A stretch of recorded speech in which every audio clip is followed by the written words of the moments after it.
ჩემი ფავორიტი მას მარკეტის კოსმეტიკა. თავის მოვლა დავიწყე 38 წლის ასაკში და მაშინ იყო ძირითადად მას მარკეტის კოსმეტიკა და ახლა გაგიზიარებთ ჩემი ფავორიტები. და პირველი ეს არის ლორიალი. მაშინ არ იყო ასეთი რაოდენობა კოსმეტიკის და ლორიალი იყო ჩემთვის ნომერი პირველი ბრენდი. დავიწყებთ თმის მოვლიდან, აი ეს წითელი ხაზი, შამპუნი, კონდიციონერი და ნიღაბი საოცრება იყო ჩემი თმისთვის. მერე გამოჩნდა ზეთი, რომელიც ასევე საოცარი იყო. მას ვიღებავდი ექსელანსით ან პრეფერანსით.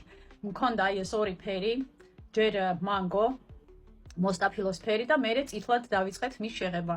ორივე საღებავი ძალიან მომწონდა. და განსაკუთრებით შიგნით ის კონდიციონერები, რომელიც მოყვებოდა ექსელანსში და პრეფერანსში, საუკეთესო თმის კონდიციონერი იყო ჩემთვის.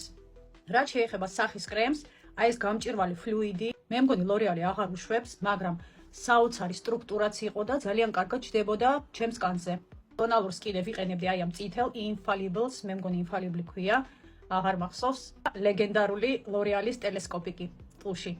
რაც შეეხება შვარცკოპს, შავი გლისკური ვიყენებდი მხოლოდ მაგას, ყველაზე მეტად უხდებოდა ჩემს თმას და აი ეს ზეთიც კიდე არაუშავს. შვარცკოპის შავმა კიდე მხოლოდ წითელი მიხდებოდა, დანარჩენი არც ერთი. სიოსის არც ერთი პროდუქტი არ მომიხდა. ნივეა ერთ-ერთი წამყვანი ბრენდი იყო 10 წლის წინ. ჩემი ფავორიტი იყო აი ეს ტუჩის ბალმი, ალუბლის, მე მგონი ბევრს ჰქონდა. ნუ რა თქმა უნდა, ლურჯი კრემი, ძალიან მომწონდა აი ეს კრემი, სხეულის კრემი, ერქვა Goodbye Cellulite.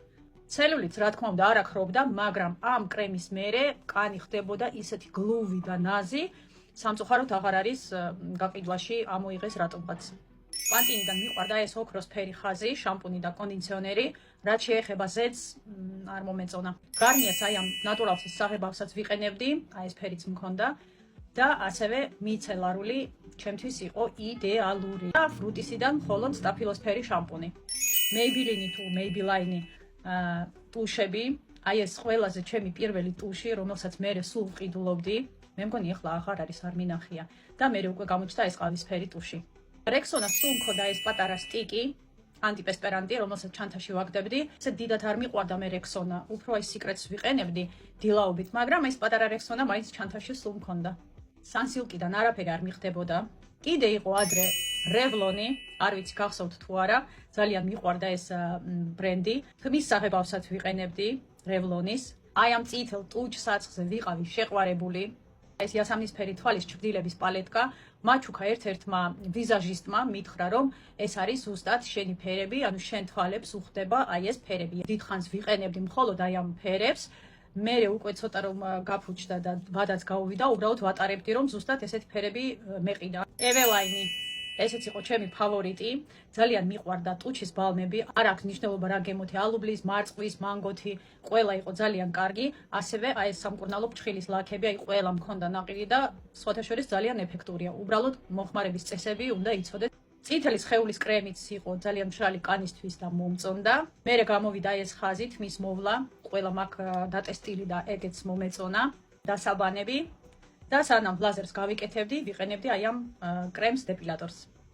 და ბოლოს მინდა გითხრათ, ძალიან მაგარი საშუალებაა თმის ცვენის, სანამ გამოვიდოდა ეს როზმარინის ზეთები და ასე შემდეგ, იყო ძალიან ეფექტური, ეხლაც არის. აი ეს შამპუნის სტიმულიტი, ჩვენი ქართული წარმოება.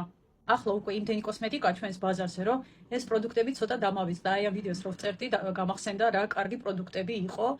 მაინტერესებს იგივე კარგი ხარისხის არის თუ უკვე არა. სულ ეს იყო, მადლობა რომ მიყურებთ.